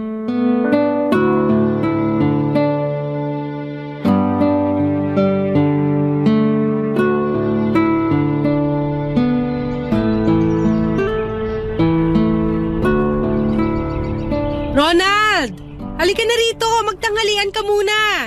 Sige, papunta na ako dyan. Ay, napakainit ng panahon. Oo nga eh. Ito, may dala akong face towel. Akin na yung hawak mo kasi mukhang masyado ng basa ng pawis yan. Ay, salamat. Ito, iba talaga ang init ng araw ngayon kumpara nung nakaraang taon. Sinabi mo pa. Parang kada taon mas tumitindi talaga ang init ng panahon. Uminom ka muna ng tubig. Oh, Buti malamig tong dinala mong tubig para sa akin. sinadya ko talaga yan. Kasi alam ko na ibang pagod mo ngayon dito sa bukid. Galit na galit kasi talaga yung araw oh.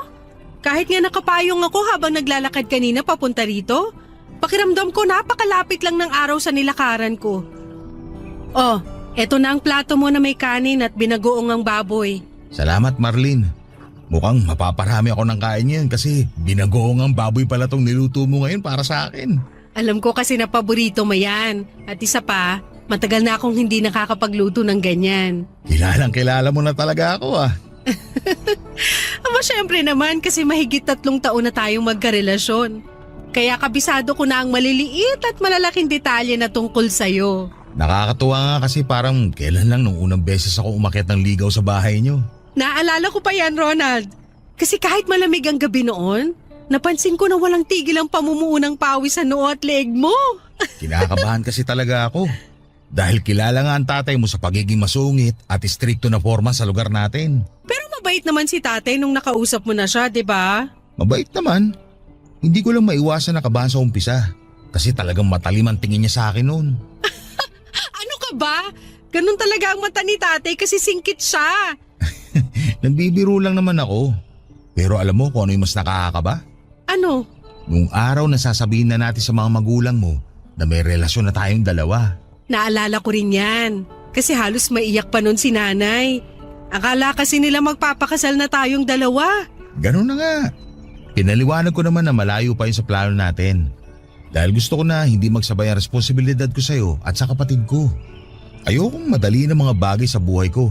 Kasi alam ko na pwedeng pati ikaw, mahirapan kapag nagpadalos-dalos ako pagdating sa mga desisyon na ginagawa ko.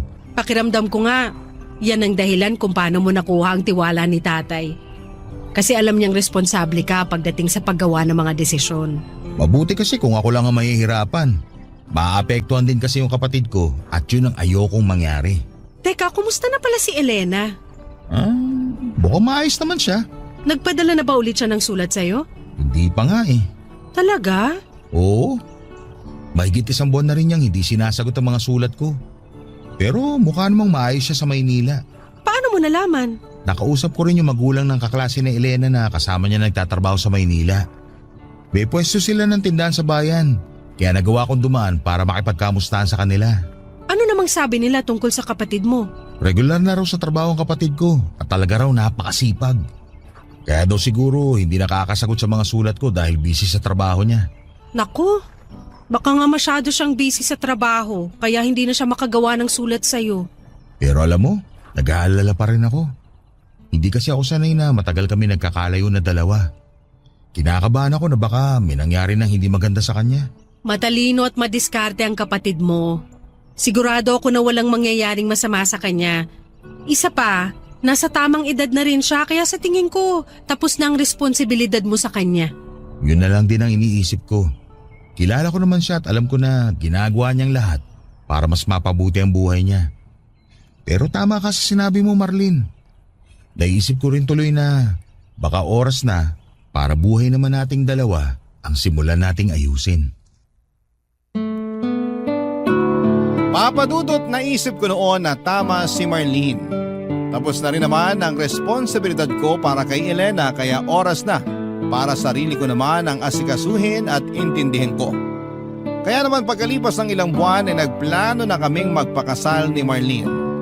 Pinadalhan ko rin ang sulat si Elena para imbitahan siya sa araw ng kasal namin.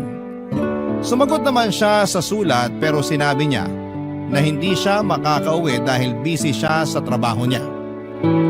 Magpapadala na lang daw siya ng regalo para sa kasal namin ni Marlene. Sa totoo lang ay medyo nalungkot ako noon. Kahit pa nga nagpadala ng pera at regalo ang kapatid ko para sa amin ni Marlene ay iba pa rin yung nandun siya sa mismong araw ng kasal namin.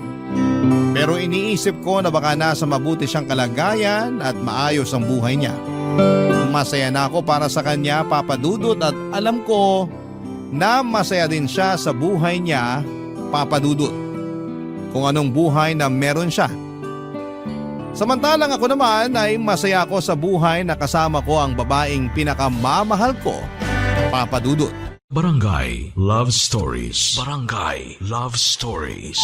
Papa Dudut, tinuon ko na lamang ang atensyon ko sa pag-aasikaso sa pamilya ko. Nang mauso ang cellphone ay nakakausap ko na rin sa text o saglit na tawag si Elena, pero sobrang bihira talaga. Hanggang sa makasanayan ko na lang na hindi na siya masyadong kinukulit. Lalo na mag-focus na ako sa sariling pamilya ko. Sila na ang naging buhay ko noon, lalo na nang mabigyan ako ni Marlene ng 2 anak. Ginawa ko papadudot ang lahat para maging responsableng padre de pamilya. Ang nasa isip ko noon ay kung nagawa kong itaguyod ng mag-isa at mapagtapos ng kolehiyo ang kapatid kong si Elena, ay kaya ko rin gawin yon sa mga anak ko. Hindi madali dahil habang tumatagal ay tumataas ang lahat ng presyo ng mga bilihin at mga gastusin. Pero wala akong hindi kakayanin para sa pamilya ko. Ilang taon nga ang lumipas na balitaan ko na lamang na umuwi ang kapatid ko pero hindi sa bahay namin, kundi sa isang bahay sa bayan na hindi ko alam na nabili na pala niya noon, Papa Dudut.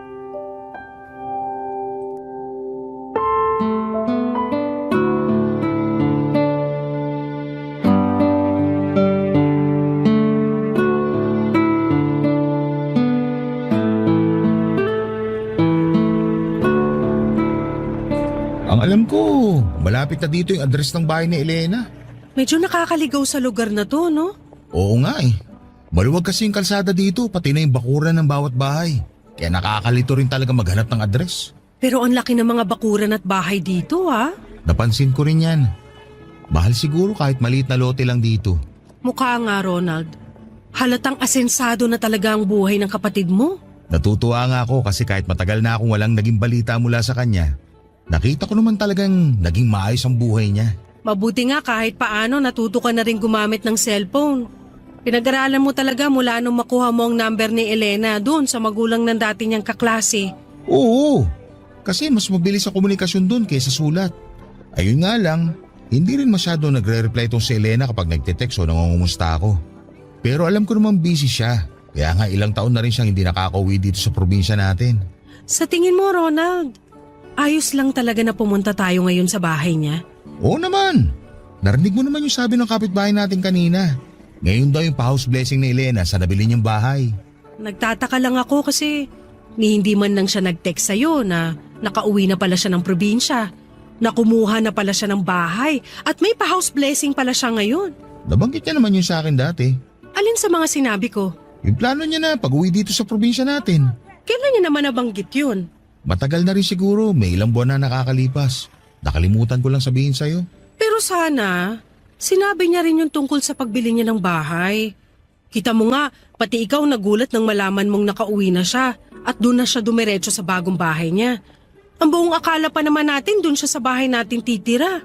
Hayaan mo na kasi mukhang marami rin talaga siyang inaasikaso bago siya umuwi dito sa probinsya. Ang mahalaga, makikita na ulit natin siya. Sa susunod na punta natin, isama natin ang mga bata. Sigurado ako na sabik na rin si Elena na makita at mayakap niya ang mga pamangkin niya. Teka, mukhang nandito na tayo. Ito na ba yung bahay niya? Oo, nakasulat dito sa gate yung address na binigay ng kapitbahay natin. Mukhang ito na nga kasi kita mula sa mga nakabukas na bintana na maraming tao sa loob ng bahay.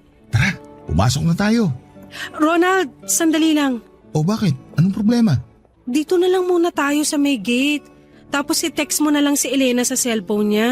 Naku, wala na akong load na pantext o pantawag sa number niya. Pumasok na tayo kasi sigurado naman ako na inaasahan niya rin ang pagdating natin. Pero kasi baka lang... Parang si Elena yung lumabas ng bahay na nakabistidang asul ah. Si Elena nga! Elena! Elena! Si Kuya Ronald mo to! Kuya Ronald? Oo, ako nga to! Kasama ko si Ate Marlene mo! Teka lang, puntahan ko na kayo dyan sa may gate. Sabi sa'yo, di ba? Welcome na welcome tayo sa bahay ng kapatid ko. Elena, kapatid ko! Sobrang namiss kita. Payakap nga ako. Pasensya na. Hindi ko napigilan ang sarili ko na yakapin ka. Ayos lang, Kuya Ronald. Kumusta pala kayo? Ayos lang kami ng hipag mo. Yung dalawang pamangkin mo, hindi lang namin naisama kasi pumasok sa school. Ikaw, Elena, kumusta ka na?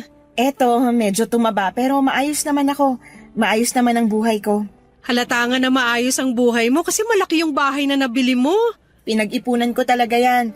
Tapos sakto naman na nag-abroad na yung dating nakatira dyan kaya naibenta sa akin ng mas mababang halaga. Paano niyo pala nalaman kung saan ako nakatira? Yung nanay ng dati mong kaklase na kasabay mo lumuwas na Maynila noon, ang nagsabi sa akin at nagbigay ng address mo. Nabanggit niya nga rin na ngayon yung pa-house blessing mo eh. Oo, pero tapos na yun kanina pa. Pero kuya, Ate Marlene, pasensya na kung hindi ko muna kayo maiimbita sa loob ha. Bakit naman? Puro taga Maynila kasi ang mga bisita ko. Tsaka medyo magulo pa rin ang loob ng bahay. Sa ibang araw na lang kayo pumunta, ayos lang ba? Pero Ayos lang, Elena. Walang problema doon. Babalik na lang kami sa ibang araw. Tara na, Marlene. Umuwi na tayo at baka abutan tayo ng gabi sa daan. Papadudot matagal bago ako natutong gumamit ng cellphone noon.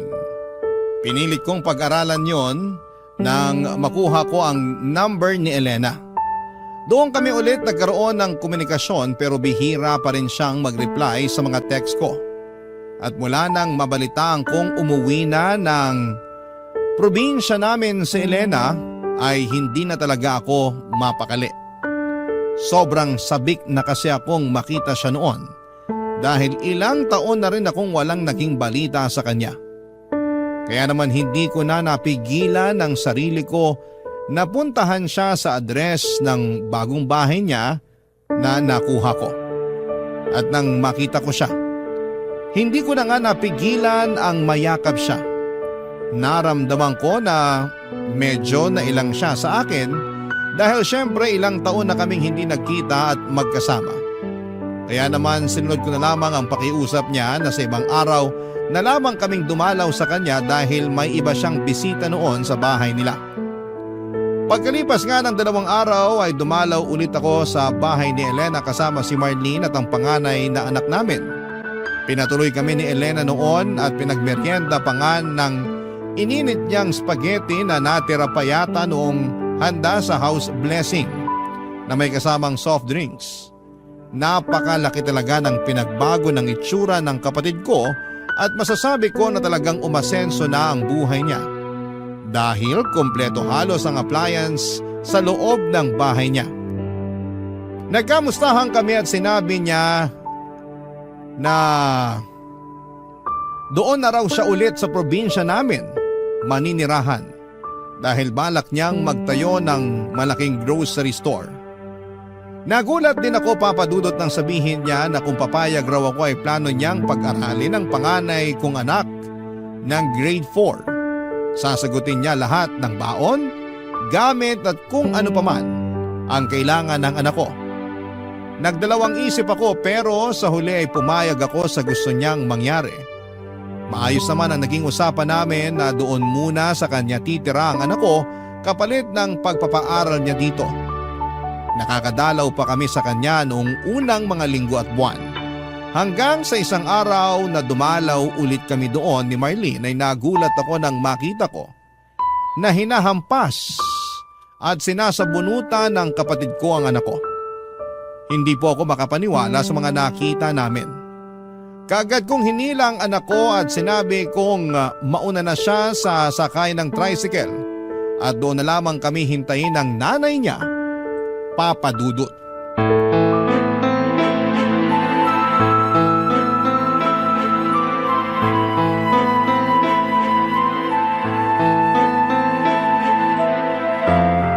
Sabi ko naman sa'yo, Kuya Ronald, dinidisiplina ko lang yung anak nyo ni Ate Marlene. Anong dinidisiplina? Halos mabugbog mo ng anak namin. Hindi ko siya binubugbog. Bakit ba kasi nagawa mo yun sa bata? Dahil tatanga-tanga yung anak nyo pagdating sa paglalaba. Hindi na naman niya naihiwala yung pulang damit ko sa mga puti, kaya ayan, humawa na ang kulay. Hindi mo naman kailangang bugbugin ang anak namin. Hindi ko nga siya binubugbog, Kuya. ano yung nakita namin, Elena? Yung pagsabunot mo sa buhok niya at ilang beses na paghampas sa braso at likod niya. Ang hirap sa inyo, masyado nyo binibaby ang mga anak nyo kaya lumalaking matigas ang ulo at saka walang alam sa buhay. Kita mo nga yung panganay niyong lalaki, ni hindi marunong maglaban ng maayos. Palasagot pa, kaya halatang sutil at napakatigas ng ulo. Hindi matigas ang ulo ng mga anak namin, lalo na yung panganay namin. At para sabihin ko sa'yo, matalino siya at hindi kagaya ng sinasabi mong walang alam sa buhay. Sinasabi nyo lang yan kasi hindi nyo ginagawa ng tamang pagiging magulang nyo sa mga bata. Ang lakas naman ng loob mo na magsalita ng ganyan. Marlene, tama na! Hindi ako titigil, Ronald! Dahil kinikistyon ng kapatid mo na yan ang pagiging magulang natin! Elena, baka nakakalimutan mo na kahit kailan, hindi ka pa nagkaroon ng anak! Pero hindi ibig sabihin na wala akong alam kung paano magdisiplina ng isang bata. Ang sabihin mo, masyadong mabigat yung mga kamay mo at hindi ka muna nag-iisip bago mo sinaktan ng anak namin! Anong sinasabi niyong hindi nag-iisip? Baka ikaw yun, Ate Marlene. Kasi sa ating tatlo, alam natin na ako ang pinaka nasa tamang pag-iisip. Talaga ba? Kaya ba nagagawa mo sakta ng bata na walang kalaban-laban? Ginagawa ko lang kung anong alam kong tamang paraan ng pagdidisiplina. At kailan pa naging tamang pananakit ng bata, Elena? Kailangan naman kasi disiplinahin talaga yung mga batang nakakagawa ng mali, di ba? Para hindi na nila ulitin. Pero sa ibang paraan. Hindi sa pananakit na ginagawa mo. Hindi magtatanda ang mga bata kung masyado nyo silang binibaby. Pero hindi rin makakabuti sa kanila yung pagbuhatan sila ng kamay. Pagdidisiplina ang tawag sa ginawa ko sa anak nyo, Ate Marlene. Kailangan tumatak sa kokote niya ang mga bagay na kailangan niyang tandaan. Kung hahayaan niyo siyang ganyan lang ang alam sa buhay, baka tumanda rin siyang walang alam kagaya ni... Kagaya nino? Kagaya ko? Bakit bigla ka na lang tumahimik, Elena? Ituloy mo yung gusto mo sabihin. Mabuti pa umalis na kayo. Hindi pa tayo tapos mag-usap. Kaya hindi kami aalis ni Marlene dito sa bakuran ng bahay mo. Gusto ko nang magpahinga, kuya. Umuwi na kayo ni Ate Marlene. Kailan mo pa sinimulan sakta ng anak namin? Hindi ka makasagot. Kasi hindi mo na rin maalala kung kailan mo unang beses sinaktan ng anak namin, tama? Pwede ba, Kuya Ronald? Tama na nga ang usapan na to. Umalis na lang kayo ni Ate Marlene. Gusto ko lang malaman ang sagot sa mga tanong ko. Kaya ba sinasaktan mo ang anak ko dahil natatakot ka na maging kagaya niya lang ako? Na isang magsasaka na kailangang araw-araw at buong maghapon na nagtatrabaho? Bakit hindi ka nagsasalita, Elena?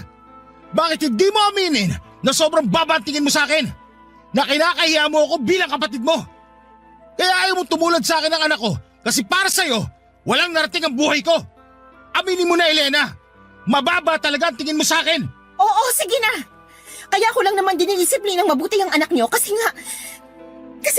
ayoko maging kagaya mo siya na walang ibang narating o naging trabaho kundi ang pagiging magsasaka lang. Ayoko mabulok ang buhay niya sa palayan. Baka nakakalimutan mo, Elena. Nagkaroon ng malaking bahagi ng trabaho ko para sa tagumpay na meron ka ngayon sa buhay mo. Hindi ako nanunumbat at kahit kailan, hindi ako naningil sa kung ano man ang naibigay ko sa'yo. Ronald, tahan na. Isa pa, Elena. Kahit kailan, hindi kita sinaktan. Hindi dumapo ang palad ko sa kahit anong bahagi ng katawan mo para saktan ka. Tapos, makikita na lang namin ni Marlene kung paano saktan ang panganay na anak namin. Alam mo, tama nga sila. Binabago ng Maynila hindi lang ang buhay, kundi pati na rin ang ugali ng mga tao na nakikipagsapalaran sa lugar nila. At siguro nga, kasama ka sa mga pilit binago ng Maynila. Dahil hindi na kita kilala, Elena. Hindi na ito yung dating mabait at mapagmahal na kapatid ko. Papa Dudut, hindi talaga ako sanay na mapalayo ang mga anak ko mula sa amin, lalo na ang panganay kong lalaki dahil sa kanya ako pinakamalapit. Pero inisip ko na lamang na para din yon sa ikabubuti niya. Isa pa, hindi naman talaga siya sobrang mapapalayo sa akin. Sa bahay ni Elena na nasa bayan lamang siya titira na isang jeep at isang tricycle lang naman ang layo mula sa amin. Sa unang mga buwan ay madalas ko siyang dinadalaw noon sa bahay ni Elena pero nararamdaman ko na parang naiirita ang kapatid ko kapag napapadalas ako sa bahay nila. Iniisip ko na lamang na baka naiistorbo ko ang pamamahinga niya kaya naman binawasan ko na ang oras ng pagdalaw ko sa anak ko. Sa tuwing magkakausap naman kami ng anak ko ay wala siyang ibang kinikwento kung hindi puro kabutihan na ginagawa sa kanya ng tita Elena niya. Na palagi raw siya nitong pinapakain ng masasarap na pagkain at hindi masyadong inuutusan sa mga gawaing bahay. Puro magaganda ang kinukwento niya kahit napapansin ko na biglaan ang kanyang pagpayat. Paglalim ng eye bags at paminsan-minsan ay mga pasa niya sa braso. At hindi talaga ako makapaniwala nang makita ng sariling mga mata ko kung paano saktan ang anak ko ng sarili kong kapatid ng mga oras na yon. Kahit kailan ay hindi ko po pinagbuhatan ng kamay ang sino man sa mga anak ko. At ni isang beses ay hindi rin dumapo ang kamay ko sa balat ng kapatid kong si Elena. Kaya naman hindi ko na rin napigilan ang sarili ko na isumbat ang mga naitulong ko kay Elena. Hindi ko siya tinulungan, inalagaan, binigyan ng proteksyon at pinag-aral para tanawin niya yon sa akin na utang na loob. Ginawa ko lahat ng yon kasi mahal ko siya bilang kapatid ko at akala ko ay ituturing niya rin na pamilya ang pamilya ko pero nagkamali ako. Nang makauwi kami ng bahay ng asawa at anak ko ay doon sa amin kinuwento ng panganay naming anak kung paano siya pagmalupitan ni Elena. Dahil sa pangarap niya at alam niyang pangarap din namin na mga magulang niya na makapagtapos siya ng pag-aaral. Tinis niya ang lahat ng yon. Konting pagkakamali lang daw kagaya ng ilang minuto na maunang magising sa kanya si Elena, hindi makapagluto ng hapunan para dito, maiwan ng walis tambo sa may tabi ng sofa at kung ano-ano pang mga maliliit na bagay ay hampas, batok sa bunot at iba pang pisikal na pananakit kaagad ang natatamo niya. Doon ko mas nakita ang mga tinatago niyang pasa at sugat mula sa kamay ng nag-iisang kapatid ko. Triple ang naramdamang kong kirot nang dahil doon. Dahil kapatid ko pa mismo ang gumawa noon sa sariling anak ko. Papadudot mula noon ay hindi na kami nag-usap pa ng kapatid ko pero wala rin akong kahit na sinong pinagsabihan na ibang tao sa pananakit na ginawa niya sa panganay kong anak. May nakarating sa akin na marami na raw siyang nakakaaway sa lugar na tinitirhan niya. Mga kapitbahay na madalas niyang pinapakitaan ng kasamaan ng ugali niya. Pagtatapon ng basura sa gilid ng mga bahay nito, pagpapatugtog ng malakas sa madaling araw, at pag-iingay ng mga bisita niyang galing Maynila. Sa totoo lang, hindi ko na rin alam kung anong nangyari sa kapatid ko pero siguro'y nabago siya ng mga taong nakapaligid sa kanya. Umaasa po ako papadudot na kahit paano ay may naiwan na aral itong kwento ng buhay ko. Hindi tayo required na magbalik ng utang na loob sa mga taong tumulong sa atin noong nangangailangan tayo. Pero wala ring masama kung paminsan-minsan ay magbabalik na raw tayo at tumulong sa mga taong naging tulay para sa tagumpay ng ating buhay na tinatamasa. Hanggang sa muli ako ang inyong kapuso at kabarangay forever, Ronald.